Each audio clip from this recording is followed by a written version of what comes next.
वळूया पुढच्या बातमीकडे। गद्दारांना 50 खोके आणि लाडक्या बहिणींना केवळ 1,500 रुपये असा सवाल उद्धव ठाकरे यांनी केला।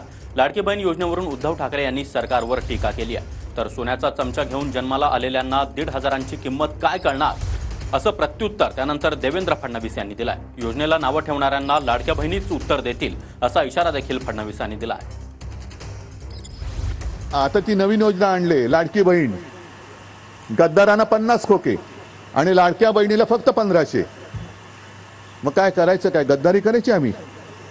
मग गद्दारांना तुम्ही भरभरून देताय आणि आणखीन देण्यासाठी पुन्हा मतांसाठी लाच देऊन आम्हाला मतं द्या, मग पुन्हा आम्ही तुमच्या डोक्यावर बसतो आणि बसलो की तुम्हाला आम्ही बेघर करतो। आता हे लोक आम्हाला विचारतात 1500 रुपयात काय होणार? सोन्याचा चमचा तोंडामध्ये घेऊन जे पैदा झाले त्यांना 1500 रुपयाची किंमत समजू शकत नाही। अरे तुम्ही तर कालपर्यंत काहीच दिलं नाही आणि आता आम्ही देतो तर त्याला नावं ठेवायला हे लोक निघाले।